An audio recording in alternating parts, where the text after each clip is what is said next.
Live at 6 തുടങ്ങുന്നു. ആദ്യം പ്രധാന വാർത്തകൾ.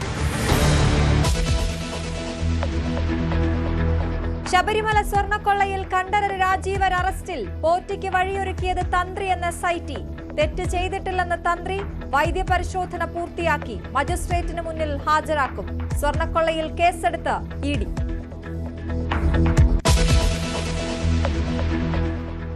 AK ബാലന്റെ ജമാഅത്തെ ഇസ്ലാമി പരാമർശത്തിൽ CPM-ൽ ഭിന്നത. ബാലന്റെ നിലപാട് തള്ളി സംസ്ഥാന സെക്രട്ടറി. പരാമർശം നിരുത്തരവാദപരമെന്ന തിരുവനന്തപുരം ജില്ലാ കമ്മിറ്റിയിൽ MV ഗോവിന്ദൻ. ബാലനെതിരെ കലാപാഹ്വാനത്തിന് കേസെടുക്കണമെന്ന് K മുരളീധരൻ.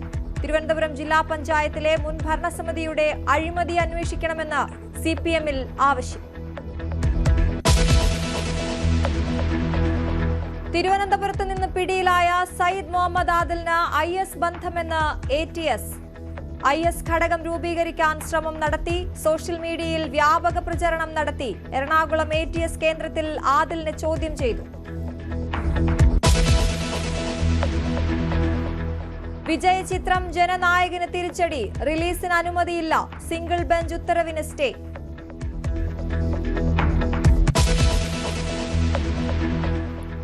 വീണ്ടും മത്സരിക്കാൻ AK ശശീന്ദ്രനും തോമസ് K തോമസും. എലത്തൂരിൽ മത്സരിക്കണമെന്ന് ദേശീയ നേതൃത്വം ആവശ്യപ്പെട്ടതായി മന്ത്രി AK ശശീന്ദ്രൻ.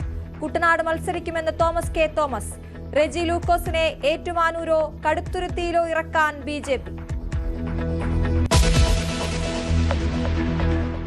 വീണ്ടും കർണാടക കേരള പോര്. മലയാള ഭാഷാ ബില്ലിനെതിരെ സിദ്ധരാമയ്യ. കേരള സർക്കാർ നീക്കം കന്നഡിഗരുടെ അവകാശങ്ങൾ ലംഘിക്കുന്നതെന്നും വിമർശനം.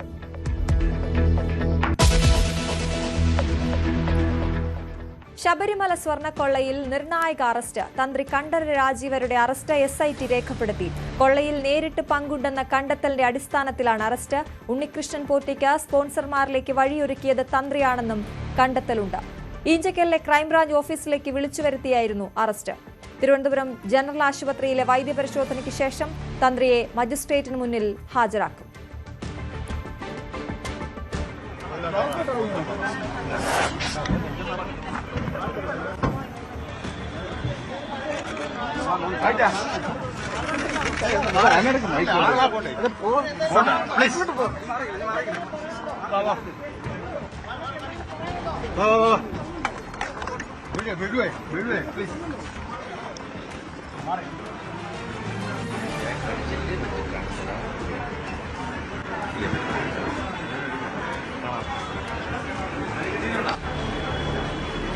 ശബരിമല തന്ത്രിയെ കൊണ്ടുവന്നു. ശബരിമല തന്ത്രി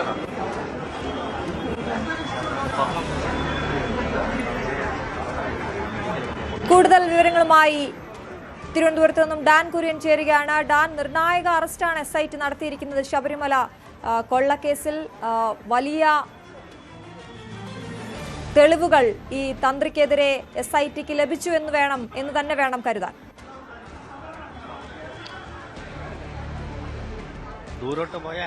പത്മകുമാറിന്റെയും അതോടൊപ്പം ഉണ്ണികൃഷ്ണൻ പോറ്റിയുടെയും മൊഴികളുടെ അടിസ്ഥാനത്തിലാണ് ശബരിമലയിലെ തന്ത്രി കണ്ഠരർ രാജീവരെ ആദ്യഘട്ടത്തിൽ ചോദ്യം ചെയ്യാനായി കഴിഞ്ഞ നവംബർ മാസത്തിൽ പ്രത്യേക അന്വേഷണ സംഘം തിരുവനന്തപുരത്തേക്ക് വിളിച്ചു വരുത്തിയത്. അന്ന് ചോദ്യം ചെയ്യലിൽ കൃത്യമായ ഉത്തരങ്ങൾ ചോദ്യങ്ങൾക്ക് അദ്ദേഹം നൽകിയിരുന്നില്ല. തുടർന്നാണ് പരമാവധി തെളിവുകൾ ശേഖരിച്ചതിന് ശേഷം വീണ്ടും ചോദ്യം ചെയ്യാനായി ഹാജരാകാനുള്ള നിർദ്ദേശം അദ്ദേഹത്തിന് നൽകിയത്. പക്ഷേ വ്യക്തിപരമായ അസൗകര്യം പറഞ്ഞ് അദ്ദേഹം ഈ ചോദ്യം ചെയ്യാൻ ഹാജരാകാനുള്ള സമയം നീട്ടിക്കൊണ്ടു പോവുകയായിരുന്നു. അതിനിടയിൽ ഇന്ന് അന്ത്യശാസനം പോലെ വീണ്ടും ഹാജരാകാനുള്ള കർശനമായ നിർദ്ദേശം SITയുടെ ഭാഗത്തുനിന്ന് ഉണ്ടായതിന് പിന്നാലെയാണ് രാവിലെ 10 മണിയോടെ തിരുവനന്തപുരത്ത് രഹസ്യ കേന്ദ്രത്തിൽ ചോദ്യം ചെയ്യൽ ആരംഭിച്ചത്. മണിക്കൂറുകൾ നീണ്ട ചോദ്യം ചെയ്യലിന് ഒടുവിലാണ് ഉണ്ണികൃഷ്ണൻ പോറ്റിയുടെ നേതൃത്വത്തിൽ ശബരിമലയിൽ നടന്ന സ്വർണ്ണക്കൊള്ളയിൽ കൃത്യമായ ബോധ്യം തന്ത്രി കണ്ഠരർ രാജീവർക്കും ഉണ്ടായിരുന്നുവെന്ന ബോധ്യത്തിന്റെ അടിസ്ഥാനത്തിൽ SIT അദ്ദേഹത്തിന്റെ അറസ്റ്റ് റെക്കോർഡ് ചെയ്തിരിക്കുന്നത്. മണിക്കൂറുകൾ നീണ്ട നടപടിക്രമങ്ങൾ പൂർത്തിയാക്കിയതിനു ശേഷം തിരുവനന്തപുരം ജനറൽ ആശുപത്രിയിൽ വൈദ്യപരിശോധനയ്ക്ക് തന്ത്രിയെ എത്തിച്ചു. അവിടെ വെച്ച് വൈദ്യപരിശോധന പൂർത്തിയാക്കി പുറത്തേക്കിറങ്ങുന്നതിനിടയിൽ മാധ്യമപ്രവർത്തകർക്ക് ഇതിൽ പങ്കുണ്ടോ എന്ന ചോദ്യത്തിന് പങ്കില്ല എന്ന ഒറ്റവാക്കിൽ മറുപടി പറഞ്ഞ് തന്ത്രിയെ പോലീസ് കനത്ത വെല്ലുവിളികൾക്ക് നടുവിലൂടെ പോലീസ് വാഹനത്തിൽ കയറ്റി അവിടുന്ന് കൊല്ലത്തേക്ക് മജിസ്ട്രേറ്റിന് മുമ്പാകെ ഹാജരാക്കാനായി കൊണ്ടുപോവുകയായിരുന്നു. എന്തായാലും ഈ കേസുമായി ബന്ധപ്പെട്ട് സുപ്രധാനമായ അറസ്റ്റാണ് SITയുടെ ഭാഗത്ത് നിന്ന് ഇന്നുണ്ടായിരിക്കുന്നത്. അങ്ങനെയെങ്കിൽ വരുന്ന ദിവസങ്ങളിലും പ്രധാനപ്പെട്ട ചില വ്യക്തികളെ അന്വേഷണ സംഘം വിളിച്ചു വരുത്തി ചോദ്യം ചെയ്യുകയും കടുത്ത നീക്കങ്ങളിലേക്ക്, അറസ്റ്റ് ഉൾപ്പെടെയുള്ള കടുത്ത നീക്കങ്ങളിലേക്ക് കടക്കുകയും ചെയ്യുമെന്ന അഭ്യൂഹങ്ങളുണ്ട്. എന്തായാലും ഈ കേസുമായി ബന്ധപ്പെട്ട് ഇതിന്റെ ഗൂഢാലോചന എത്ര വലുതായിരുന്നു, അതിന്റെ വ്യാപ്തി എത്രത്തോളം വരുന്നു? ഏറ്റവും അവസാനമായി അറസ്റ്റിലായി. നിയമം നിയമത്തിന്റെ വഴിക്ക് തന്നെ പോകണം. സ്വർണ്ണപ്പാളി കൊള്ളക്കേസിൽ ആരൊക്കെയാണോ കുറ്റവാളികളെന്ന് അന്വേഷിക്കുന്നവർ കണ്ടെത്തിയാൽ ശക്തമായ നടപടികളുമായിട്ട് അവർ മുന്നോട്ടേക്ക് പോവുക തന്നെ വേണം. അതാരായിരുന്നാലും, അത് മന്ത്രിയായിരുന്നാലും തന്ത്രിയായിരുന്നാലും,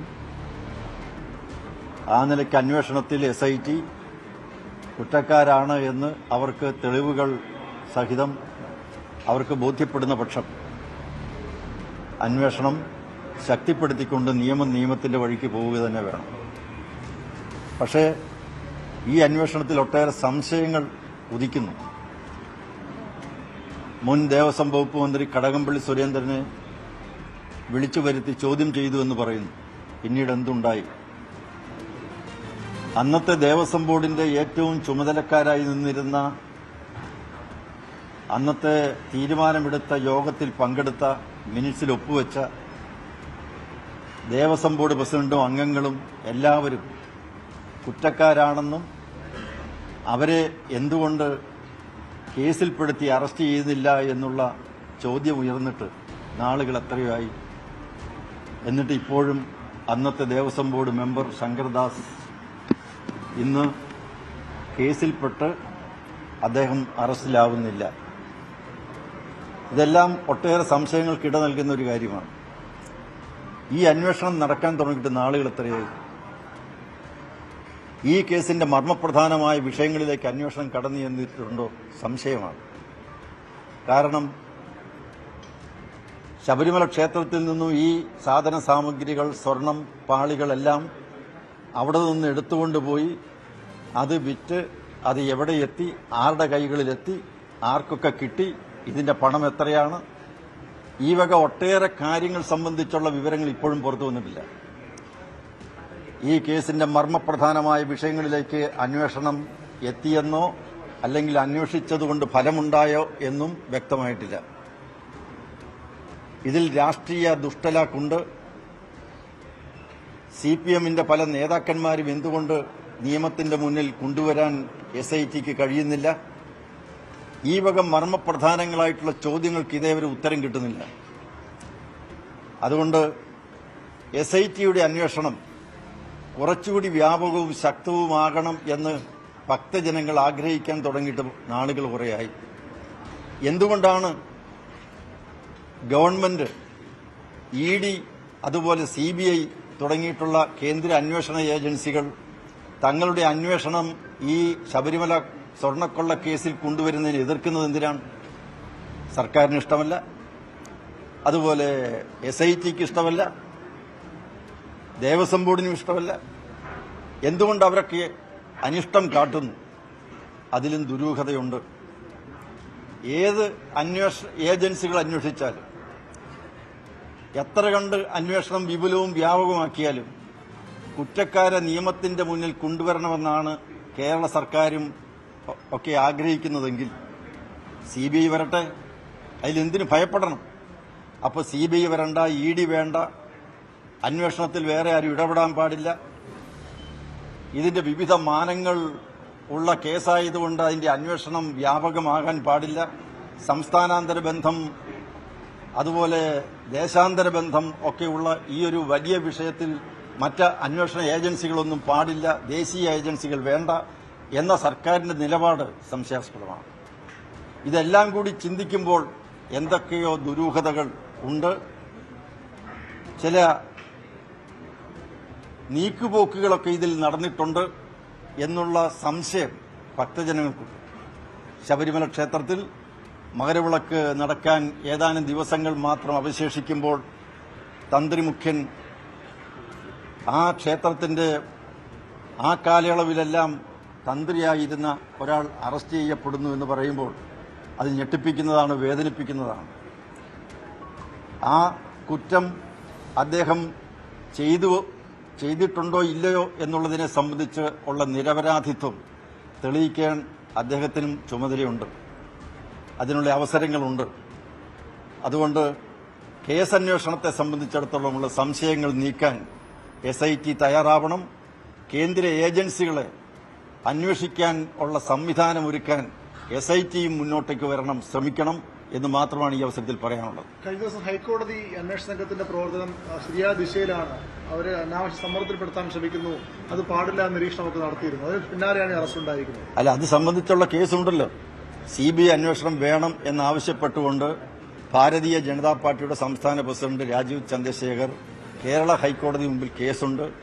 അത് ഫയൽ സ്വീകരിച്ചിട്ടുണ്ട്, നോട്ടീസ് പോയിട്ടുണ്ട്. അത് സംബന്ധിച്ചുള്ള വാദമുഖങ്ങൾ ഏതാനും ദിവസങ്ങൾക്ക് ഉയരും. ഈ അറസ്റ്റിന് ശേഷം കെ മുരളീധരൻ പ്രതികരിച്ചത് ഫോട്ടോയിലുള്ളവരെ ചോദ്യം ചെയ്യാനാണെങ്കിൽ, അഥവാ അടൂർ പ്രകാശിനെ ചോദ്യം ചെയ്യാനാണെങ്കിൽ മുഖ്യമന്ത്രിയും ചോദ്യം ചെയ്യാനുള്ളതാണ്. അങ്ങനെ ഒരു ആവശ്യം BJP ഉണ്ട്. തീർച്ചയായിട്ടും ഇതുമായി ബന്ധപ്പെട്ട് നിൽക്കുന്ന എല്ലാവരെയും ചോദ്യം ചെയ്യണം. ദേവസ്വം മന്ത്രി ഉത്തരവാദിത്തപ്പെട്ട ആളാണ്. ഉണ്ണികൃഷ്ണൻ പോറ്റിയുമായിട്ട് ആർക്കൊക്കെ ബന്ധമുണ്ടോ അവരെ എല്ലാവരെയും നിയമത്തിന്റെ മുന്നിൽ കൊണ്ടുവരണം, ചോദ്യം ചെയ്യണം. ഇത് സംബന്ധിച്ചുള്ള അന്വേഷണം ശക്തമാകണം, വ്യാപകമാകണം. അതുതന്നെയാണ് ആവശ്യം. എന്തിനാണ് കോൺഗ്രസിന്റെ നേതാക്കന്മാരെ ഒഴിച്ചു മാറ്റി നിർത്തേണ്ട കാര്യമുണ്ടോ? അടൂർ പ്രകാശിനെയും അതുപോലെ തന്നെ സോണിയാഗാന്ധിയിലേക്കും ഒക്കെ എത്തി നിൽക്കുന്ന ഈ ഒരു കേസ് അന്വേഷണം തീർച്ചയായിട്ടും അത് സമഗ്രമാകണം, അത് കൂടുതൽ വ്യാപകമാകണം. ഈ കാര്യത്തിൽ കോൺഗ്രസിനും CPMനൊക്കെയുള്ള ബന്ധം എത്രമാത്രം ഉണ്ട് എന്നുള്ളത് പുറത്തു വരട്ടെ. എന്തിനവർ ഭയപ്പെടുന്നു? ഒരു തന്ത്രിയിൽ മാത്രം ഒതുങ്ങുന്നതാണോ? അതാണ് BJPയുടെ ആരോപണം. SITക്കെതിരെയാണ് കുമ്മനം രാജശേഖരൻ സംസാരിച്ചത്. ഒപ്പം ഇതിലെന്തൊക്കെയോ ഈ അന്വേഷണത്തിലടക്കം എന്തൊക്കെയോ നീക്കുപോക്കുകൾ നടന്നിട്ടുണ്ടോ എന്നുള്ള സംശയമാണ് BJP പ്രകടിപ്പിക്കുന്നത്. CBI വരട്ടെ അന്വേഷിക്കാൻ, എന്തിന് സംസ്ഥാന സർക്കാർ അതിനെയൊക്കെ ഭയപ്പെടുന്നു, കേന്ദ്ര ഏജൻസികളെ എന്തിന് ഭയപ്പെടുന്നു എന്ന ചോദ്യവും വളരെ ഗൗരവമുള്ള ചോദ്യങ്ങളും ഈ സമയത്ത് BJP ഉയർത്തുകയാണ്. ഡാൻ കുര്യൻ തുടരുന്നുണ്ട്. ഡാൻ, ഈ വിഷയത്തിൽ ഇനിയും കൂടുതൽ പ്രതികരണങ്ങൾ, രാഷ്ട്രീയ പ്രതികരണങ്ങൾ നമ്മൾ പ്രതീക്ഷിക്കുന്നുണ്ട്. ഇപ്പോൾ BJPയുടെ പ്രതികരണമാണ് ലഭിച്ചത്. നേരത്തെ ദേവസ്വം ബോർഡ് പ്രസിഡന്റിന്റെ K ജയകുമാറിന്റെ അടക്കമുള്ള പ്രതികരണങ്ങൾ നമ്മൾ കേട്ടതാണ്. അദ്ദേഹം വളരെ വൈകാരികമായി മാത്രമേ പ്രതികരിച്ചുള്ളൂ, മറ്റ് വിശദാംശങ്ങളൊന്നും വിശദമായൊന്നും സംസാരിച്ചില്ല. ഇനി നമ്മൾ പ്രതീക്ഷിക്കുന്നത് എന്തൊക്കെയാണ്? ഇപ്പോൾ കണ്ഠര രാജീവര് എവിടെയാണുള്ളത്? കോടതിയിലേക്ക് എത്ര സമയത്തിനുള്ളിൽ എത്തും? എന്തൊക്കെയാണ് വിവരങ്ങൾ?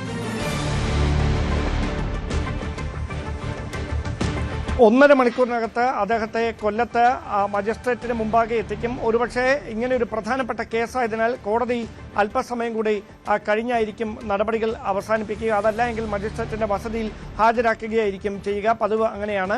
അതിനുശേഷം റിമാൻഡിൽ വിടാനാണ് സാധ്യത. പിന്നീട് മാത്രമേ കസ്റ്റഡിയിൽ വാങ്ങാനായി പ്രത്യേക അന്വേഷണ സംഘം കസ്റ്റഡി അപേക്ഷ നൽകുകയുള്ളൂ. ഒരുപക്ഷെ ഉണ്ണികൃഷ്ണൻ പോറ്റിയും A പത്മകുമാറിനെയും തന്ത്രി കണ്ഠര രാജീവരെയും ഒരുമിച്ചിരുത്തി ചോദ്യം ചെയ്യുക എന്നൊരു പ്രധാനപ്പെട്ട നീക്കം അന്വേഷണ സംഘത്തിന്റെ ഭാഗത്തു നിന്നുണ്ടായേക്കാം. അതിനുവേണ്ടിയുള്ള കസ്റ്റഡി അപേക്ഷയായിരിക്കും ഒരുപക്ഷെ അവർ സമർപ്പിക്കുക. നിലവിലെ അന്വേഷണത്തിൽ ഹൈക്കോടതി തൃപ്തി രേഖപ്പെടുത്തുന്ന ഒരു സാഹചര്യം ഉണ്ടായതിന് പിന്നാലെ അന്വേഷണത്തിന് സമയപരിധി സാവകാശം നൽകുന്ന ഒരു സാഹചര്യമൊക്കെ ഉണ്ടായിട്ടുണ്ട്. അങ്ങനെയെങ്കിൽ അടുത്ത ഇടക്കാല റിപ്പോർട്ട് ഹൈക്കോടതിയിൽ സമർപ്പിക്കുമ്പോൾ കൃത്യമായി തന്ത്രി കണ്ഠര രാജീവരെ ചോദ്യം ചെയ്തതിൽ നിന്ന് ലഭിച്ച വിവരങ്ങൾ, 3 പേരെ ഒരുമിച്ചിരുത്തി ചോദ്യം ചെയ്യുന്നതിൽ ലഭിക്കുന്ന വിവരങ്ങൾ, ഇതടക്കമുള്ള പ്രധാനപ്പെട്ട ഈ കേസിലെ നിർണായകമായ വിവരങ്ങളൊക്കെ അതിൽ ഉൾക്കൊള്ളിച്ചിട്ടുണ്ടായിരിക്കും എന്ന് തന്നെയാണ് സൂചന. ഇപ്പോഴും ഈ കേസിൽ വ്യക്തത വരാത്തൊരു ചോദ്യമുണ്ട്. തൊണ്ടി മുതൽ എവിടെ എന്ന ചോദ്യം. അതിന് ഇത്ര അന്വേഷണം തുടങ്ങി ഇത്രയധികം നാളുകൾ കഴിഞ്ഞിട്ടും തൊണ്ടി മുതൽ വീണ്ടെടുക്കാൻ പ്രത്യേക അന്വേഷണ സംഘത്തിന് കഴിഞ്ഞിട്ടില്ല. അവിടെയാണ് ഈ രാജ്യാന്തര ആന്റിക്സ് വിൽപ്പന സംഘവുമായിട്ട് ഈ തട്ടിപ്പ് സംഘത്തിന് ബന്ധമുണ്ടോ എന്ന സംശയം ബലപ്പെടുത്തുന്ന കണ്ടെത്തലുകളിലേക്ക് SIT കടക്കുന്നത്. അവിടെ ഇനി ഈ അന്വേഷണം ഏതൊക്കെ തലങ്ങളിലേക്ക് വ്യാപിക്കും, അതോടൊപ്പം ഇതിന് രാജ്യാന്തര മാനങ്ങൾ ഉണ്ട് എന്നൊരു സാഹചര്യം വന്നാൽ SITക്ക് അതിന്റെ അന്വേഷണം തുടർന്നുകൊണ്ട് പോകുന്നതിൽ പരിമിതികൾ നേരിടും. അവിടെയാണ് ഇന്ന് കേസ് രജിസ്റ്റർ ചെയ്തിരിക്കുന്ന എൻഫോഴ്സ്മെന്റ് ഡയറക്ടറേറ്റിന്റെ ഇടപെടൽ കൂടി നിർണായകമായി വരിക. കള്ളപ്പണം വെളുപ്പിക്കൽ തടയൽ നിയമം ഉൾപ്പെടെയുള്ള പ്രധാനപ്പെട്ട വകുപ്പുകൾ ചുമത്തിക്കൊണ്ടാണ് ED കേസ് രജിസ്റ്റർ ചെയ്തിരിക്കുന്നത്. ED ജോയിന്റ് ഡയറക്ടറുടെ മേൽനോട്ടത്തിലായിരിക്കും ഈ കേസുമായി ബന്ധപ്പെട്ട അന്വേഷണം നടക്കുക. നിലവിൽ ക്രൈംബ്രാഞ്ച് രജിസ്റ്റർ ചെയ്ത 2 FIRകളിലെ മുഴുവൻ പ്രതികളും ED രജിസ്റ്റർ ചെയ്ത കേസിലും പ്രതികളാണ്. അവിടെ ഏറ്റവും പ്രധാനപ്പെട്ട കാര്യം ആ തന്ത്രി അടക്കമുള്ളവരെ വിശദമായി ചോദ്യം ചെയ്യുമ്പോൾ ഇഡിയുടെ ഭാഗത്തുനിന്ന് സമാന്തരമായൊരു നീക്കം ഈ കേസിൽ എങ്ങനെ ഉണ്ടാകും എന്നതിലാണ് ഇനി ഒരു വ്യക്തത കൈവരാനുള്ളത്. എന്തായാലും ഈ കേസുമായി ബന്ധപ്പെട്ട ഏറ്റവും പ്രധാനപ്പെട്ട നിർണായകമായ അറസ്റ്റ് എന്ന് തന്നെ വിശേഷിപ്പിക്കാം തന്ത്രി കണ്ഠരര് രാജീവരുടെ അറസ്റ്റ്.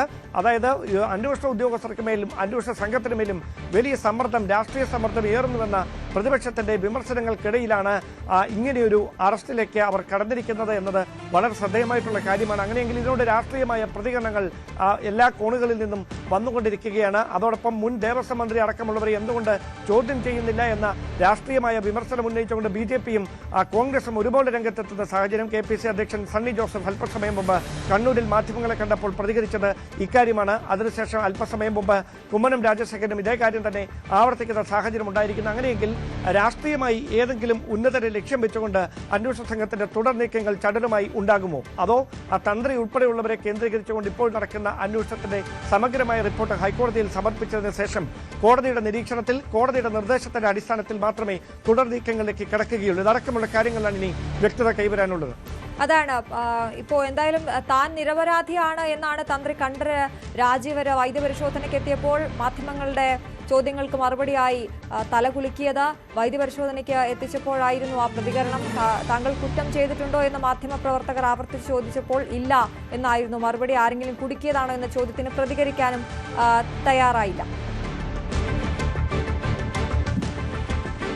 ഡാൻ, ഈ വിഷയത്തിൽ ഏറ്റവും പ്രധാനപ്പെട്ട കാര്യം SITയുടെ ഈ അവസാന നിമിഷത്തെ നീക്കം അത് വളരെ തന്ത്രപരമായിരുന്നു. ഇന്ന് അറസ്റ്റ് ഉണ്ടാകുമെന്ന ഒരു സൂചന പോലും ഇല്ലായിരുന്നു. ഒപ്പം ജാമ്യാപേക്ഷയിലടക്കം, പത്മകുമാറിന്റെ ജാമ്യാപേക്ഷയിലടക്കം അല്ലെങ്കിൽ കോടതിയിലേക്ക് എത്തിയപ്പോൾ തന്ത്രിയുടെ പേര് ഒരു സ്ഥലത്തും വരാതെയും SIT കരുതൽ എടുത്തിരുന്നു. ഏറ്റവും ഒടുവിൽ ചോദ്യം ചെയ്യലിന് എന്ന് പറഞ്ഞ് വിളിപ്പിച്ചുകൊണ്ട് അറസ്റ്റിലേക്ക് കടക്കുകയായിരുന്നല്ലോ. അതായത് തന്ത്രിമാരെ നവംബർ മാസത്തിൽ ചോദ്യം ചെയ്ത് വിട്ടയച്ചിരുന്നു. അപ്പോൾ മുതൽ തന്നെ സംസ്ഥാന സ്പെഷ്യൽ ബ്രാഞ്ച് ഉൾപ്പെടെയുള്ള രഹസ്യാന്വേഷണ വിഭാഗങ്ങൾക്ക് ഇതുമായി ബന്ധപ്പെട്ട ചില സൂചനകൾ ലഭിച്ചിരുന്നു. അങ്ങനെയെങ്കിൽ മകരവിളക്കിന് ശേഷം നിർണായകമായ ചോദ്യം ചെയ്യലും അറസ്റ്റും ഉണ്ടാകുമെന്നുള്ള സൂചന സംസ്ഥാന പോലീസിലെ ഉന്നത ഉദ്യോഗസ്ഥർക്ക് നേരത്തെ തന്നെ ഉണ്ടായിരുന്നു. പക്ഷേ ഇപ്പോൾ പെട്ടെന്നൊരു നടപടിയിലേക്ക് SIT കടക്കാനിടയായ സാഹചര്യം ഇഡിയുടെ കടന്നുവരവാണ് എന്ന് തന്നെയാണ് ലഭിക്കുന്ന വിവരങ്ങൾ. കാരണം എൻഫോഴ്സ്മെന്റ് ഡയറക്ടറേറ്റ് ഇതേ കേസിൽ, ശബരിമല സ്വർണ്ണക്കൊള്ള കേസിൽ FIR രജിസ്റ്റർ ചെയ്ത അന്വേഷണം തുടങ്ങുന്ന, അതായത് FIRന് പകരമായി അവിടെ എൻഫോഴ്സ്മെന്റ് ഡയറക്ടറേറ്റിന്റെ ഭാഗത്തു നിന്ന് എൻഫോഴ്സ്മെന്റ് ഇൻഫർമേഷൻ റിപ്പോർട്ട്, അതായത് അവരൊക്കെ അതുമായി ബന്ധപ്പെട്ട പ്രാഥമികമായി ശേഖരിച്ചിരിക്കുന്ന വിവരങ്ങളുടെ അടിസ്ഥാനത്തിൽ FIRന് സമാനമായി അവർ തയ്യാറാക്കുന്ന റിപ്പോർട്ട്, ആ റിപ്പോർട്ടിന്റെ അടിസ്ഥാനത്തിൽ അവർ തുടർ നീക്കങ്ങളിലേക്ക് വേഗത്തിൽ കടന്നാൽ അത് SIT ഇതുവരെ അറസ്റ്റ് ചെയ്യാതിരുന്നവരെ അറസ്റ്റ് ചെയ്യുകയോ ചോദ്യം ചെയ്യാതിരുന്നവരെ ചോദ്യം ചെയ്യുകയോ ഒക്കെ ചെയ്യുന്ന സാഹചര്യങ്ങളിലേക്ക് കടന്നാൽ അത് പ്രത്യേക അന്വേഷണ സംഘത്തിന്റെ സുതാര്യതയെ ചോദ്യം ചെയ്യുന്ന ഒരു നടപടിയായി മാറും. വലിയ വിമർശനങ്ങൾക്ക് വഴിവെക്കും. അതുകൂടി കണ്ടുകൊണ്ടാണ് അതീവ രഹസ്യമായി വളരെ പെട്ടെന്ന് തന്നെ തന്ത്രിയെ വീണ്ടും ചോദ്യം ചെയ്യാനായി നോട്ടീസ് നൽകുകയും വിളിച്ചു വരുത്തി ചോദ്യം ചെയ്ത് അറസ്റ്റ് രേഖപ്പെടുത്തുകയും ചെയ്യുന്ന ഒരു പ്രധാനപ്പെട്ട നീക്കത്തിലേക്ക് കടന്നിരിക്കുന്നത്. ഇനി ആധികാരികമായി അദ്ദേഹത്തിനെതിരായ കണ്ടെത്തലുകൾ എന്തൊക്കെയാണ്, അത് ഈ അന്വേഷണത്തെ ഏത് തരത്തിൽ സ്വാധീനിക്കും, അതുമായി ബന്ധപ്പെട്ട ഉണ്ണികൃഷ്ണൻ പോറ്റിയും തന്ത്രിയുമായുള്ള ബന്ധം എന്താണ്, ഇതടക്കമുള്ള കാര്യങ്ങൾ കസ്റ്റഡി അപേക്ഷയിൽ, അതായത് റിമാൻഡ് റിപ്പോർട്ടിൽ, കോടതിയിൽ സമർപ്പിക്കുന്ന റിമാൻഡ് റിപ്പോർട്ടിൽ കൃത്യമായി തന്നെ കാണും. അതോടൊപ്പം അദ്ദേഹത്തിന് വേണ്ടി സമർപ്പിക്കുന്ന കസ്റ്റഡി അപേക്ഷയിലും ഈ കാര്യങ്ങളെക്കുറിച്ചുള്ള പരാമർശങ്ങൾ കാണും. അത് കൃത്യമായി കോടതിയിൽ നിന്ന് ലഭിക്കുന്ന മുറയ്ക്ക് മാത്രമേ ഏതൊക്കെ തെളിവുകളുടെ അടിസ്ഥാനത്തിലാണ് തന്ത്രി കണ്ഠരര് രാജീവരുടെ അറസ്റ്റ് റെക്കോർഡ് ചെയ്തിരിക്കുന്നത് എന്ന കാര്യത്തിൽ വ്യക്തമായ സൂചനകൾ പുറത്തുവരികയുള്ളൂ. അതാണ് ഈ ഉണ്ണികൃഷ്ണൻ പോറ്റി സ്വർണം മാറ്റിയ വിവരം തന്ത്രിക്ക് അറിയാമായിരുന്നു എന്ന കാര്യമാണിപ്പോൾ അന്വേഷണ സംഘം കണ്ടെത്തിയിട്ടുള്ളത്. അതിന്റെ അടിസ്ഥാനത്തിലാണ് ഈ അറസ്റ്റ് ഉൾപ്പെടെയുള്ള കാര്യങ്ങളിലേക്ക് എത്തിയിരിക്കുന്നത്. അതേസമയം ശബരിമല സ്വർണ്ണക്കൊള്ള കേസിൽ കൂടുതൽ അറസ്റ്റുകൾ തെളിവ് പരിശോധിച്ച ശേഷം എന്നാണ് DGP റവാഡ ചന്ദ്രശേഖർ പ്രതികരിച്ചത്. SIT അന്വേഷണത്തിൽ കോടതി തൃപ്തരാണെന്നും അന്വേഷണ സംഘത്തിന് മേൽ സമ്മർദ്ദങ്ങളില്ല എന്നും DGP പ്രതികരിച്ചു. SIT നോക്കുന്നതാണ്. SIT being monitored, investigation is being monitored by the High Court. SIT is looking into the matter. Whatever evidence that comes, they will go ahead like that. അതിന് SIT I'm in the outside here. I could not go to participate there.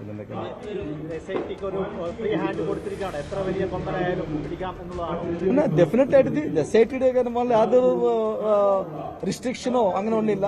SIT is functioning under the supervision of the Honorable High Court of Kerala. information that one ISIS was picked up from the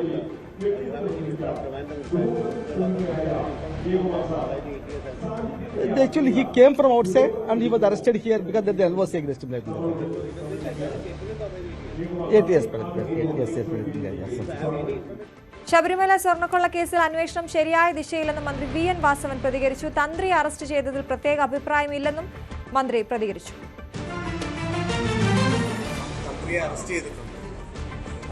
അന്വേഷണം നടക്കട്ടെ, നമ്മൾ അതിനകത്ത് എല്ലാ ഘട്ടങ്ങളിലും പ്രതികരിക്കുന്നത്. ഞാൻ നേരത്തെ പറഞ്ഞു, ഞങ്ങളുടെ ബഹുമാനപ്പെട്ട കോടതിയുടെ മേൽനോട്ടം നടക്കുന്ന കാര്യമാണ്. അതിനിടയ്ക്ക് ഓരോ ദിവസം നടക്കുമ്പോൾ എല്ലാം പ്രതികരിക്കുന്നത് ശരിയല്ല. അപ്പോൾ അന്വേഷണം ശരിയായ ദിശയിൽ നമ്മൾ കോടതി സംതൃപ്തി രേഖപ്പെടുത്തിയല്ലോ. അതാണ് നമ്മളിപ്പോൾ ഫോളോ ചെയ്യുന്നത്. അതിന് വ്യത്യസ്തമായ എന്തെങ്കിലും വന്നെങ്കിൽ അപ്പോൾ പറയാം. അന്വേഷണം കഴിയട്ടെ, എന്നിട്ട് നമുക്ക് എല്ലാ കാര്യവും. ശബരിമല സ്വർണ്ണക്കൊള്ളയിലെ പുതിയ അറസ്റ്റിൽ പ്രതികരണത്തിനില്ല എന്ന Devaswom board president K Jayakumar. വിവാദങ്ങൾ ഉണ്ടായെങ്കിലും തീർത്ഥാടകരുടെ എണ്ണത്തിൽ വൻ വർധനയാണ് ഉണ്ടായതെന്നും അദ്ദേഹം പറഞ്ഞു. തന്ത്രി അദ്ദേഹമല്ല, പ്രാവശ്യം മറ്റൊരാളാണല്ലോ തന്ത്രി, മോഹനന്റെ മകൻ.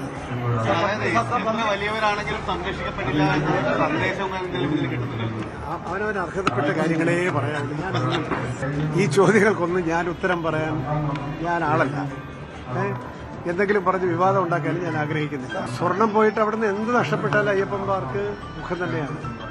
അതുകൊണ്ടാണ് ഇപ്രാവശ്യം ഇത്ര ആൾ കൂടിയത്. എൻ്റെ വിഷമമുണ്ട്.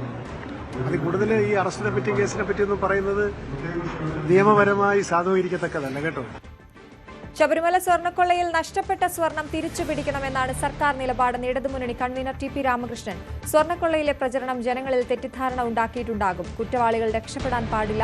SITയുടെ അന്വേഷണത്തിൽ ഹൈക്കോടതി സംതൃപ്തി പ്രകടിപ്പിച്ചിട്ടുണ്ടെന്നും TP രാമകൃഷ്ണൻ വ്യക്തമാക്കി. ഞാൻ പറഞ്ഞല്ലോ, ശബരിമലയിൽ ഉണ്ടായ ഈ പ്രശ്നം, ഈ ശബരിമലയെ ഇടതുപക്ഷ ജനാധിപത്യ മുന്നണിക്കെതിരായി ഉപയോഗിക്കുന്നതിന് വേണ്ടിയുള്ള വ്യാപകമായ കള്ളപ്രചാരവേലകൾ നടന്നിട്ടുണ്ട്. ഇനി ഇതിൽ ബന്ധപ്പെടുത്താവുന്ന തെറ്റുകാർ ആരൊക്കെയുണ്ടോ, ഒരാളെ അറസ്റ്റ് ചെയ്തു തൽക്കാലം കസ്റ്റഡിയിൽ വെച്ച് എന്നുള്ളത് കൊണ്ട് മാത്രം കുറ്റവാളിയാവുന്നില്ല. ഒരു കുറ്റവാളിയെ രക്ഷപ്പെടാൻ പാടില്ല. അത് ഈ അന്വേഷണ നടപടികളിലൂടെ, ഇവിടെ കുറേ പേരെ ഇതിനു മുമ്പ് തന്നെ അറസ്റ്റ് ചെയ്തിട്ടുണ്ടല്ലോ, ആ അന്വേഷണ നടപടികളിലൂടെ ഈ കാര്യങ്ങളെല്ലാം പുറത്തു വരട്ടെ. പുറത്തു വരുന്ന സമയത്ത് എന്താണ് എന്നുള്ളത് അത് സംബന്ധിച്ച് അപ്പോൾ നമുക്ക് പ്രതികരിക്കാൻ കഴിയില്ല. അത്തരം കളവ് പ്രചരിപ്പിച്ച് തെറ്റിദ്ധാരണ സൃഷ്ടിക്കുന്നതിന് വേണ്ടി ശ്രമിച്ചിട്ടുണ്ടാകും. അതെല്ലാം വളരെ വേഗത്തിൽ തന്നെ പുറത്തു വരും എന്നാണ് ഞാൻ പ്രതീക്ഷിക്കുന്നത്. തന്ത്രിയുടെ അറസ്റ്റിൽ പ്രതികരിച്ച KPCC നേതൃത്വം ഒരു കുറ്റവാളിയും രക്ഷപ്പെടാൻ പാടില്ലെന്ന് KPCC അധ്യക്ഷൻ സണ്ണി ജോസഫ് പറഞ്ഞു. തന്ത്രിയുടെ അറസ്റ്റിന്റെ വിശദാംശങ്ങൾ വരട്ടെയെന്നും കണ്ണൂരിൽ അദ്ദേഹം പ്രതികരിച്ചു. തന്ത്രി മന്ത്രിയല്ല ഉത്തരവാദികൾ. തന്ത്രിയെ നിയന്ത്രിക്കേണ്ട മന്ത്രിയുണ്ടല്ലോ, മന്ത്രി നിയോഗിച്ച ദേവസ്വം ബോർഡുണ്ടല്ലോ. ഇത്രയും വലിയ ഒരു ക്രൈമിൽ, ഇത്രയും വലിയ ഗുരുതരമായ ഒരു മോഷണ കേസിൽ ഗൂഢാലോചനയും വിശ്വാസവഞ്ചനയും എല്ലാം ഉന്നയിക്കപ്പെട്ടിട്ടുള്ള ചാർജ്, അല്ലെങ്കിൽ അതെല്ലാം FIRലുള്ള അല്ലെങ്കിൽ റിമാൻഡ് റിപ്പോർട്ടുകളിൽ ആവർത്തിച്ച് പറയുന്ന ഒരു കേസിൽ അന്നത്തെ കാലത്തെ മന്ത്രിയെ അന്വേഷണ ഏജൻസി ചോദ്യം ചെയ്യുന്നത് വെറുതെ അഭിമാനം രേഖപ്പെടുത്താനല്ലോ. തന്ത്രിയുടെ അറസ്റ്റിനോടുള്ള ചോദ്യത്തോട് പ്രതികരിക്കാതെ കേന്ദ്രമന്ത്രി സുരേഷ് ഗോപി. സ്വാമിയെ ശരണമയ്യപ്പ എന്ന് മാത്രമായിരുന്നു സുരേഷ് ഗോപിയുടെ മറുപടി.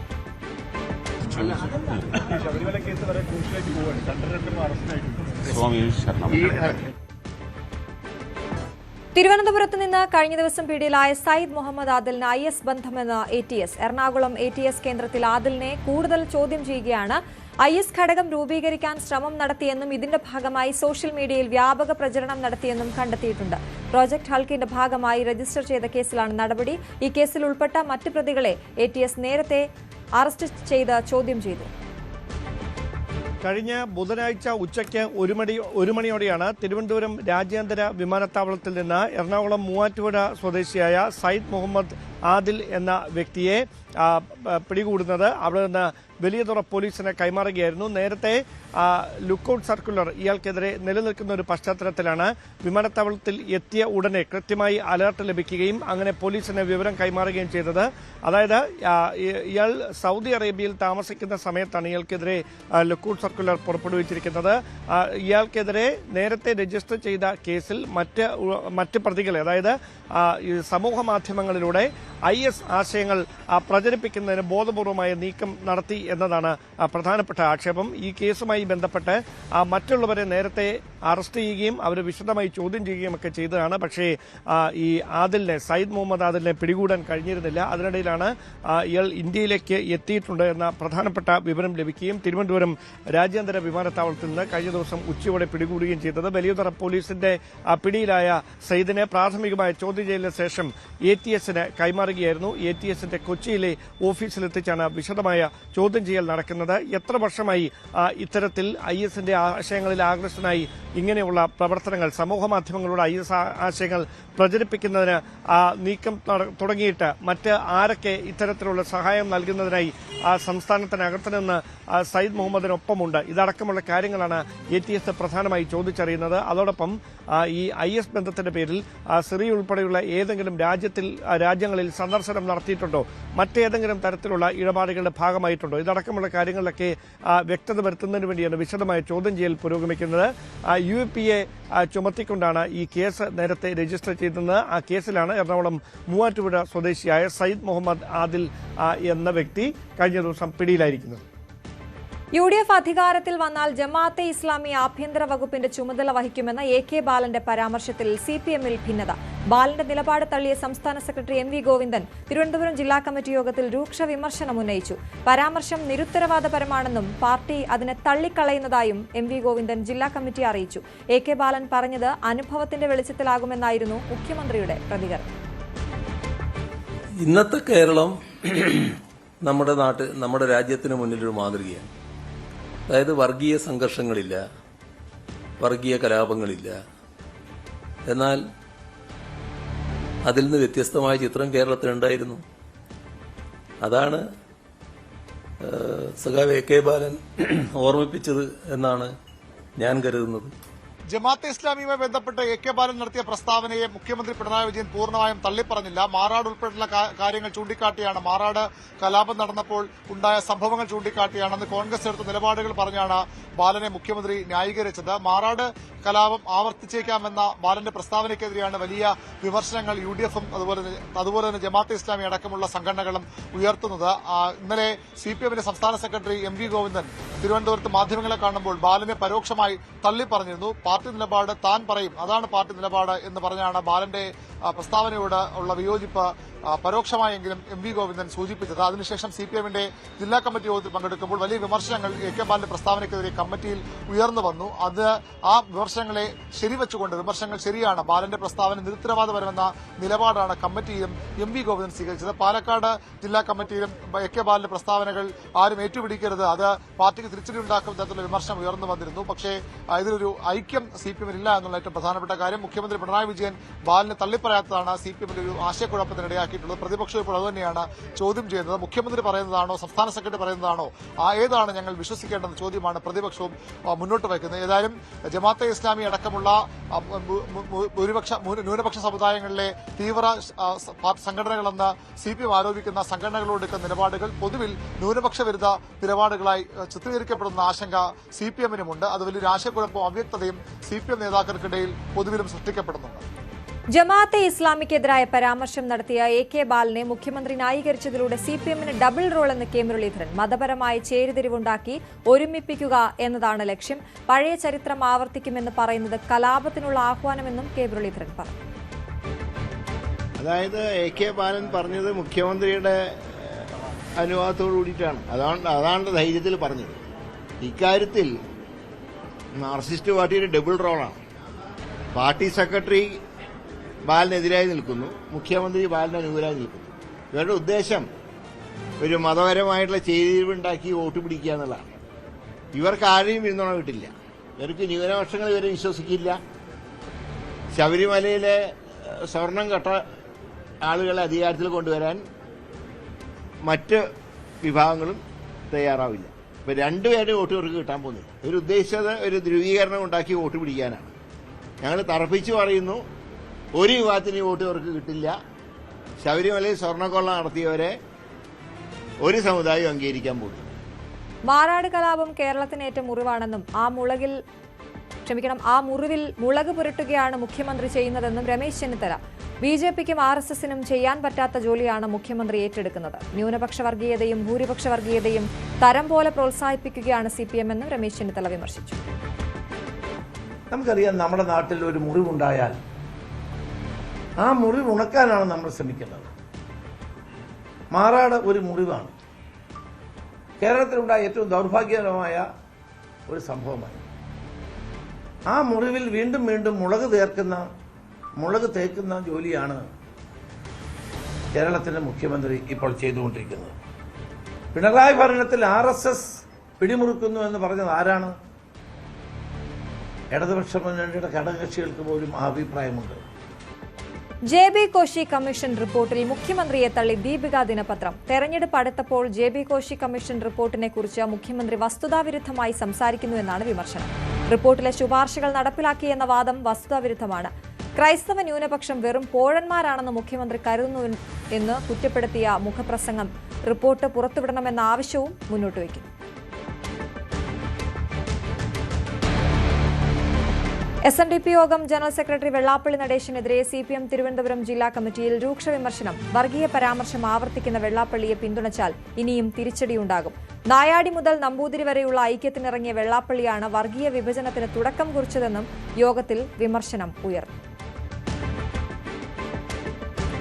തെരഞ്ഞെടുപ്പ് പ്രഖ്യാപനത്തിന് മുന്നേ കുട്ടനാടിനെ ചൊല്ലി ഇരു മുന്നണികളിലും തർക്കം രൂക്ഷം. മുന്നണിയിലെ ധാരണയ്ക്ക് മുന്നേ സ്വയം പ്രഖ്യാപനം നടത്തിയ NCPയുടെ നിലപാടിനെതിരെ CPM നേതൃത്വം രംഗത്തെത്തി. CPM സീറ്റ് ഏറ്റെടുക്കണമെന്നാണ് ആലപ്പുഴ ജില്ലാ നേതൃത്വത്തിന്റെ നിലപാട്. അതേസമയം കേരള കോൺഗ്രസിൽ നിന്ന് സീറ്റ് ഏറ്റെടുക്കണമെന്നാവശ്യപ്പെട്ട് കോൺഗ്രസും രംഗത്തുണ്ട്. നിയമസഭാ തെരഞ്ഞെടുപ്പിന്റെ പശ്ചാത്തലത്തിൽ ഇപ്പോൾ ഏറ്റവും അധികം ചർച്ചയാകുന്നത് കുട്ടനാട് സീറ്റിന്റെ വിവിധ മുന്നണികളുടെ സ്ഥാനാർത്ഥികളെ സംബന്ധിച്ചാണ്. NCP ഇത്തവണയും മത്സരിക്കണമെന്നുള്ള ആവശ്യം അവർ തോമസ് കെ തോമസിലൂടെ അറിയിച്ചു കഴിഞ്ഞിരുന്നു. താൻ തന്നെയാണ് മത്സരിക്കുന്നത് എന്ന് തോമസ് കെ തോമസ് പറയുകയും ചെയ്തിട്ടുണ്ട്.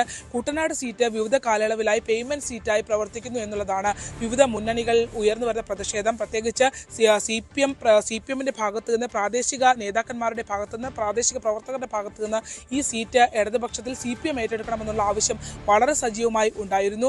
മാത്രമല്ല, കഴിഞ്ഞ ജില്ലാ സമ്മേളനത്തിൽ അത്തരമൊരു ആവശ്യം ഉന്നയിക്കുകയും ചെയ്തു. പക്ഷേ മുഖ്യമന്ത്രി പങ്കെടുത്ത ജില്ലാ സമ്മേളനത്തിൽ അത് NCPക്ക് തന്നെ നൽകേണ്ടതുണ്ട്, അത് സംബന്ധിച്ച് മറ്റ് ചർച്ചകൾ വേണ്ട എന്നുള്ള തീരുമാനം എടുക്കുകയും ചെയ്തിരുന്നു. പക്ഷേ മുഖ്യമന്ത്രിയുടെ താല്പര്യങ്ങളും സംസ്ഥാന നേതൃത്വത്തിന്റെ താല്പര്യവും അതാണെങ്കിൽ പോലും പ്രാദേശികമായി കുട്ടനാട് സീറ്റ് NCPയിൽ നിന്ന് ഏറ്റെടുക്കണമെന്നുള്ള വലിയ ആവശ്യം പ്രാദേശിക പ്രവർത്തകരിൽ നിന്ന് ഉണ്ടാകുന്നുണ്ട്. കഴിഞ്ഞ തദ്ദേശ സ്വയംഭരണ തെരഞ്ഞെടുപ്പിൽ നേരിട്ട തിരിച്ചടി അടക്കം ചൂണ്ടിക്കാട്ടിയാണ് ഇത്തരം കാര്യങ്ങൾ പാർട്ടി പ്രവർത്തകരുടെ ഭാഗത്ത് നിന്ന് ഉണ്ടാകുന്നത്.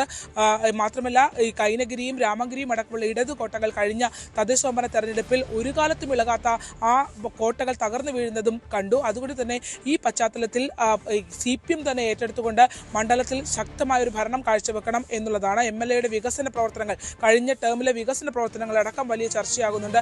അത്തരം കാര്യങ്ങളിൽ ഉൾപ്പെടെ ആക്ഷേപം ഉയരുന്നു. LDF സാഹചര്യം ഇതാണെങ്കിൽ UDFിലേക്ക് വരുമ്പോൾ UDFിലും വലിയ അതൃപ്തി ഉണ്ടാകുന്നു എന്നുള്ളതാണ്. വിവിധ കാലയളവുകളിലായി കേരള കോൺഗ്രസ്, ജോസഫ്, മാണി, ഒപ്പം തന്നെ ജേക്കബ് വിഭാഗങ്ങളിലുള്ള ആളുകൾ മത്സരിക്കുന്നു. സ്വതന്ത്രന്മാർ മത്സരിക്കുന്നു. DIC ഉൾപ്പെടെ മത്സരിച്ച 7 സ്വതന്ത്രന്മാർ ഉൾപ്പെടെ 7 വിവിധ രാഷ്ട്രീയ പാർട്ടികളെ അല്ലെങ്കിൽ പ്രതിനിധീകരിച്ചുകൊണ്ട്, മുന്നണികളെ പ്രതിനിധീകരിച്ചുകൊണ്ട് അവിടെ UDFിനുള്ളിൽ രാഷ്ട്രീയ പാർട്ടികളെ പ്രതിനിധീകരിച്ചുകൊണ്ടുള്ള മത്സരം നടന്നിരുന്നു. അതുകൊണ്ട് തന്നെ ഇത്തവണ ജേക്കബ് വിഭാഗത്തിന് ആണ് സീറ്റ്. കഴിഞ്ഞ തവണ ജേക്കബ് എബ്രഹാമാണ് മത്സരിച്ചത്.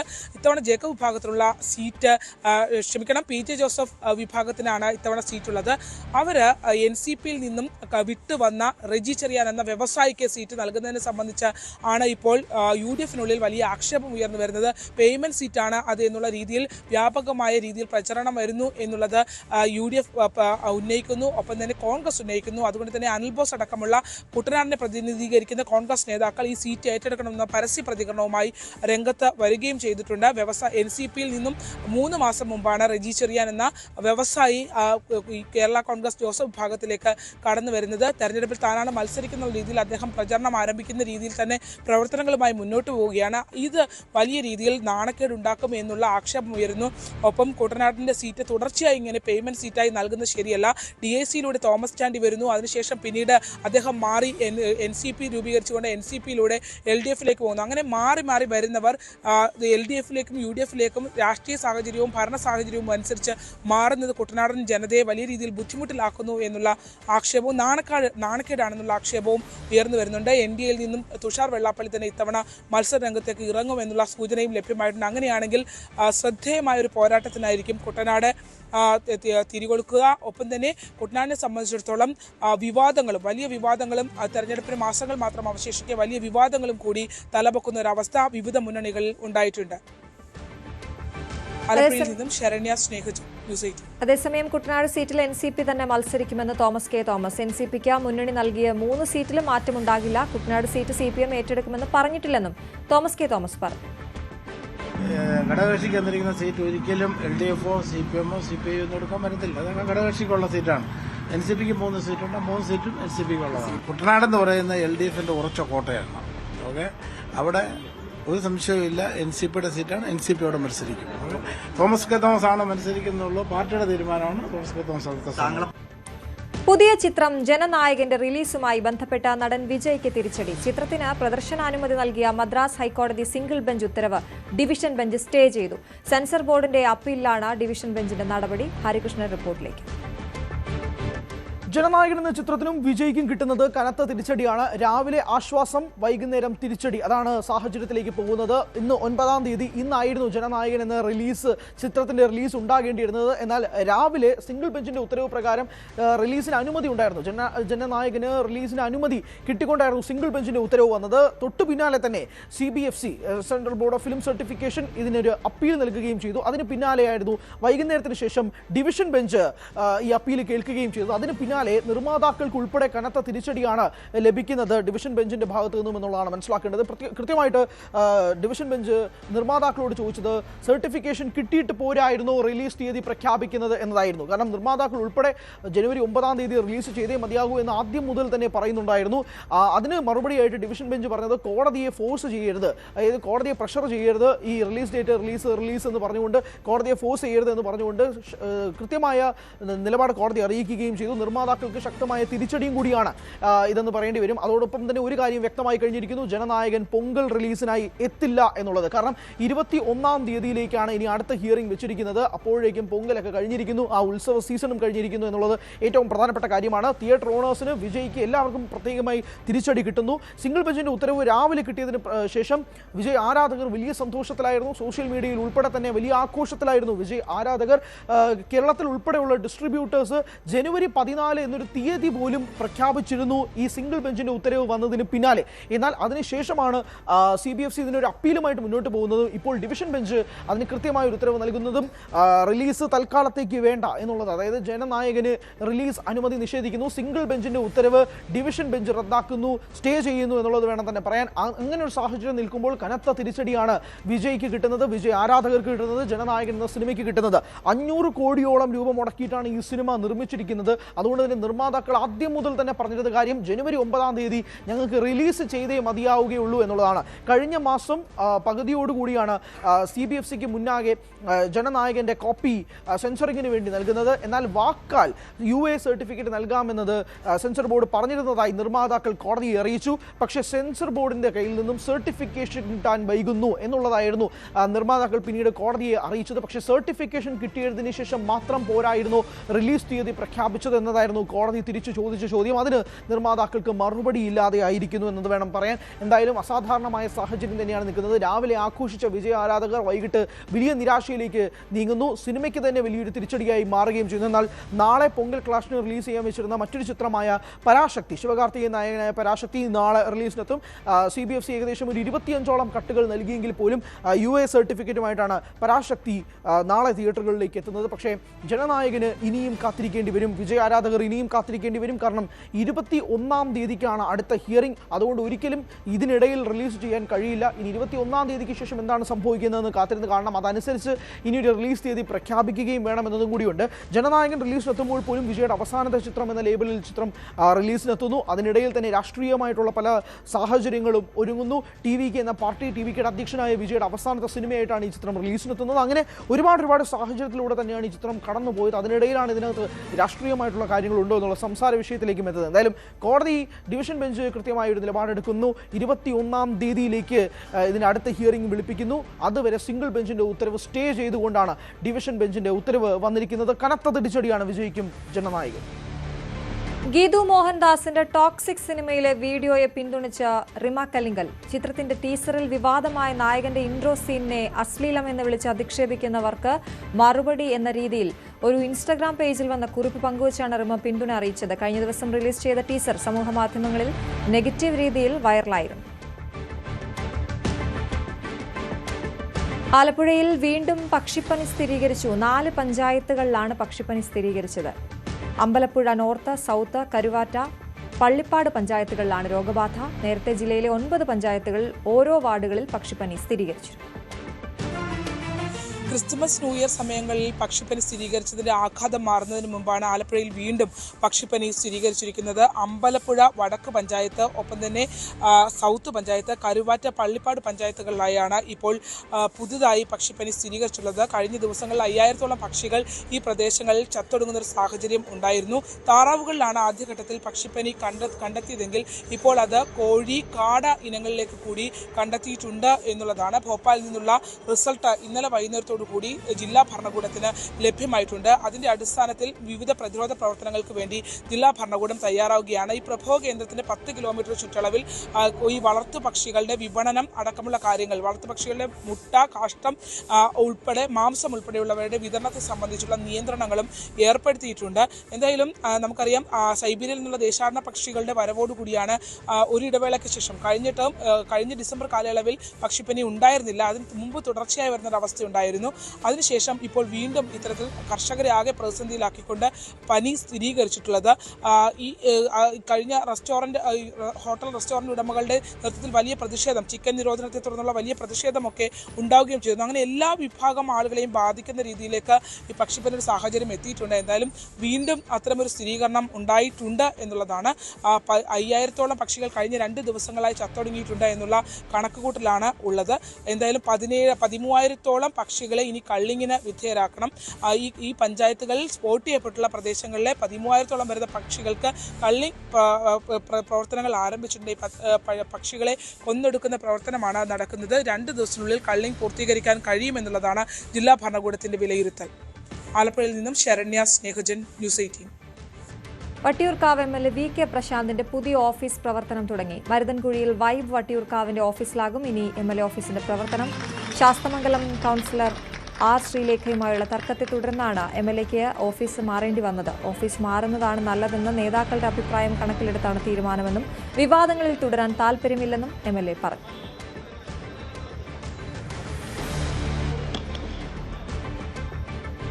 ഓഫീസുമായി ബന്ധപ്പെട്ട് ചില വിവാദങ്ങൾ ഉയർന്നു വന്നു. അപ്പോൾ അതിന്റെ പശ്ചാത്തലത്തിലാണ് നമ്മുടെ പാർട്ടിയായിട്ടൊക്കെ ആലോചിച്ചപ്പോൾ എല്ലാവരും അത് മാറുന്നതായിരിക്കും നല്ലത് എന്നുള്ളൊരു തീരുമാനം വന്നു. കാരണം വട്ടിയൂർക്കാവിൽ ഒരുപാട് വികസന പരിപാടികൾ നടന്നു ഈ കാലയളവിൽ. അപ്പോൾ ആ വികസനങ്ങൾ മറച്ചു പിടിക്കലാണോ ഈ വിവാദങ്ങളുടെ ഉദ്ദേശം എന്നുള്ള ഒരു ചോദ്യം പല കോണുകളിൽ നിന്നും ഉയർന്നു വന്നു. അപ്പോൾ അതുകൊണ്ട് തന്നെ വിവാദങ്ങൾക്ക് സ്ഥാനമില്ല, ജനങ്ങളുടെ കാര്യം നോക്കലാണ് പ്രധാനമെന്ന് തീരുമാനിച്ചുകൊണ്ടാണ് പുതിയ ഓഫീസിലേക്ക് മാറാൻ വേണ്ടിയിട്ട് തീരുമാനമെടുത്തത്.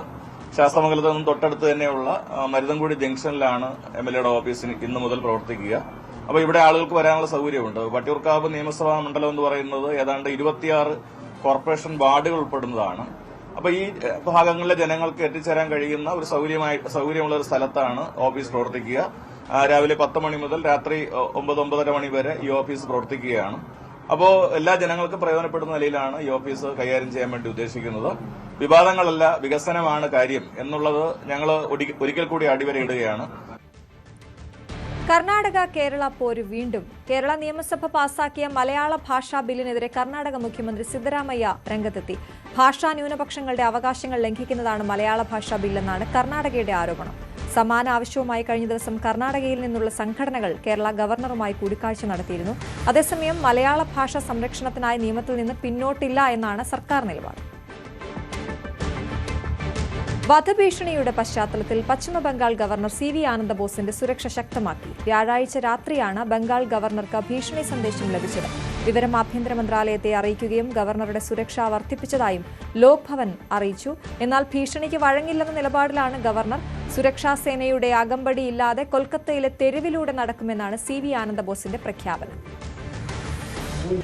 There has been a threat. The police have arrested the culprit. Certainly they will investigate. If there is anything beyond that, that will also be established. I, for one, do not care for such threats. I am with the people. I am very confident people of Bengal will protect me.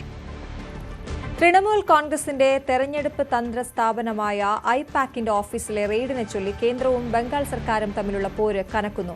ഇഡിയെ രാഷ്ട്രീയമായി ഉപയോഗിക്കുന്നുവെന്ന് ആരോപിച്ച് കേന്ദ്ര ആഭ്യന്തര മന്ത്രാലയത്തിന് മുന്നിൽ പ്രതിഷേധിച്ച Trinamool എംപിമാരെ arrest ചെയ്ത് നീക്കി.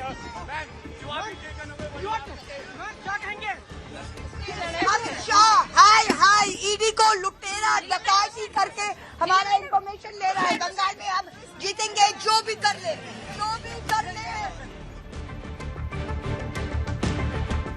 ഉത്തര അറ്റ്ലാന്റിക് സമുദ്രത്തിൽ US പിടിച്ചെടുത്ത വെനസ്വേലയുടെ എണ്ണക്കപ്പലിൽ 3 ഇന്ത്യക്കാരും 28 ജീവനക്കാരിൽ റഷ്യ, യുക്രൈൻ, ജോർജിയ പൗരന്മാരും ഉൾപ്പെടുന്നു. അതേസമയം വെനസ്വേലയിൽ നിന്നുള്ള എണ്ണക്കപ്പലുകൾക്ക് അമേരിക്ക പൂർണ്ണമായി വിലക്കേർപ്പെടുത്തി. വിലക്ക് ലംഘിച്ച എണ്ണ കടത്തുന്നുവെന്ന് ആരോപിച്ചായിരുന്നു നടപടി. റഷ്യൻ അന്തർവാഹിനിയുടെ അകമ്പടിയിൽ പോയ മാരിനേന എന്ന എണ്ണക്കപ്പലാണ് US പിടിച്ചെടുത്തത്. വെനസ്വേലയിൽ നിന്ന് എണ്ണ കടത്തുകയാണെന്ന് ആരോപിച്ചായിരുന്നു ആഴ്ചകളോളം കപ്പലിനെ പിന്തുടർന്ന ശേഷം US സൈന്യം കപ്പൽ പിടിച്ചെടുത്തത്. ബെല്ല 1 എന്ന പേരിൽ അറിയപ്പെട്ടിരുന്ന കപ്പൽ അടുത്തിടെയാണ് മാരിനേന എന്ന് പേര് മാറ്റിയത്. US സൈനിക ഹെലികോപ്റ്ററുകൾ കപ്പലിന് മുകളിൽ വട്ടമിടുന്നതിന്റെ ദൃശ്യങ്ങളും പുറത്തു വന്നിരുന്നു. നേരത്തെ കരീബിയൻ കടലിൽ വെനസ്വേലയുടെ മറ്റൊരു എണ്ണക്കപ്പലും US സേന പിടിച്ചെടുത്തിരുന്നു. ബന്ദികളാക്കപ്പെട്ട നാവികരിൽ 17 പേർ യുക്രൈനിൽ നിന്നുള്ളവരാണ്. 6 പേർ ജോർജിയയിൽ നിന്നും 3 പേർ ഇന്ത്യയിൽ നിന്നും 2 പേർ റഷ്യൻ പൗരന്മാരുമാണ്. ഇവരെ എപ്പോൾ മോചിപ്പിക്കുമെന്ന് അമേരിക്ക വ്യക്തമാക്കിയിട്ടില്ല. റഷ്യൻ പതാക കണ്ടാണ് കപ്പൽ പിടിച്ചെടുത്തത്.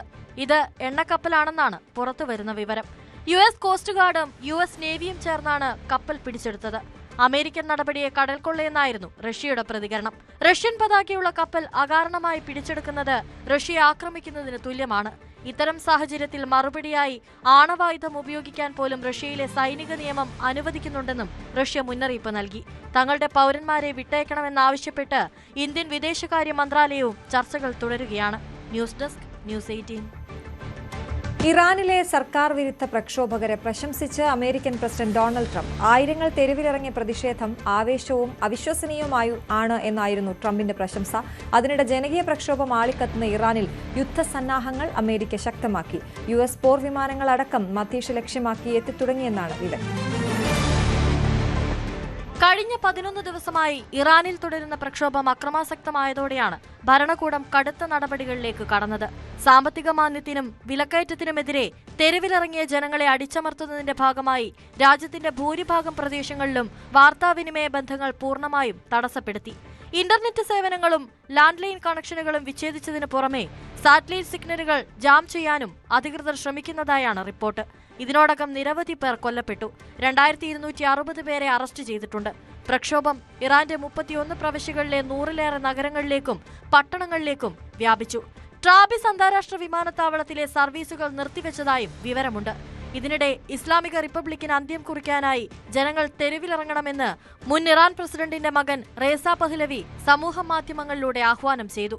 അതേസമയം ഇറാനിൽ ആക്രമണം നടത്താൻ അമേരിക്ക പദ്ധതിയിടുന്നതായി സൂചനകളും ശക്തമാകുന്നുണ്ട്. ബ്രിട്ടനിലെ വ്യോമതാവളങ്ങളിലേക്കും ഖത്തറിലെ അൽ-ഉദൈദ് വ്യോമതാവളത്തിലേക്കും അമേരിക്കൻ യുദ്ധവിമാനങ്ങൾ എത്തിയതായാണ് വിവരം. ബ്രിട്ടനിലെ RAF എയർഫോഴ്സ് മെൽഡൺ ഹാൾ, ലേക്കൻ ഹീത്ത് എന്നീ വ്യോമതാവളങ്ങളിലേക്കാണ് US വിമാനങ്ങൾ എത്തിയത്. യൂറോപ്പിലെയും മധ്യേഷ്യയിലെയും US സൈനിക നീക്കങ്ങൾക്ക് ഉപയോഗിക്കുന്ന വ്യോമതാവളങ്ങളാണ് ഇവ. ബ്രിട്ടനിലെത്തിയ വിമാനങ്ങളിൽ പലതും അമേരിക്കയുടെ 160ാമത് സ്പെഷ്യൽ ഓപ്പറേഷൻസ് ഏവിയേഷൻസ് റെജിമെന്റുമായി ബന്ധപ്പെട്ടതാണ്. രാത്രികാലങ്ങളിൽ രഹസ്യമായി ശത്രുമേഖലകളിൽ സൈനികരെ എത്തിക്കുന്നതിൽ വൈദഗ്ധ്യമുള്ള വിഭാഗമാണിത്. News desk, News 18. ഇടുക്കിയിൽ ടോറസ് ലോറി വീടിന് മുകളിലേക്ക് മറിഞ്ഞ അപകടം. നെടുങ്കണ്ടം താന്നിമൂട് സ്വദേശി അബ്ദുൾ റസാഖിന്റെ വീടിന് മുകളിലേക്കാണ് ലോറി മറിഞ്ഞത്. വീട്ടിലുണ്ടായിരുന്നവർ തലനാരിഴയ്ക്കാണ് രക്ഷപ്പെട്ടത്. രാവിലെ 10:30യോടെയായിരുന്നു അപകടം.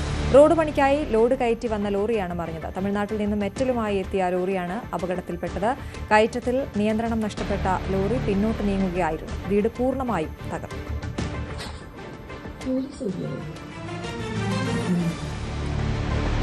കോതമംഗലം കോട്ടപ്പടി വാവേലിയിൽ വീടിന് നേരെ കാട്ടാന ആക്രമണം. കുളപ്പുറം സ്വദേശി അനീഷിന്റെ വീടിന്റെ ജനാലകൾ തകർത്തു. ഇന്ന് പുലർച്ചെ 5 മണിയോടെയായിരുന്നു കാട്ടാനക്കൂട്ടം വാവേലിയിൽ ജനവാസ മേഖലയിലെത്തിയത്. 6 ആനകളുണ്ടായിരുന്നു. അതിൽ ഒരാനയാണ് അനീഷിന്റെ വീടിന്റെ ജനൽച്ചില്ലുകൾ തകർത്തത്. കൃഷിയും ആനക്കൂട്ടം നശിപ്പിച്ചിട്ടുണ്ട്. പ്രദേശത്ത് ട്രഞ്ച് നിർമ്മിക്കണം എന്നാണ് നാട്ടുകാരുടെ ആവശ്യം.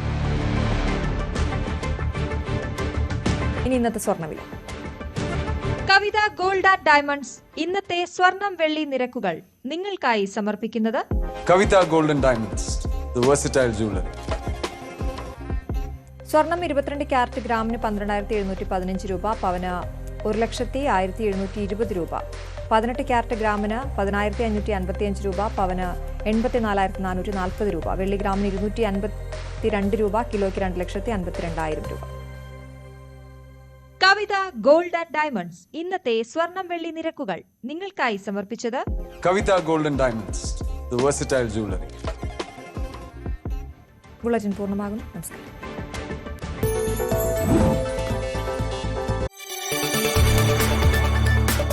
കൂടുതൽ വാർത്തകൾക്ക് news 18 Keralam YouTube channel subscribe ചെയ്യുക.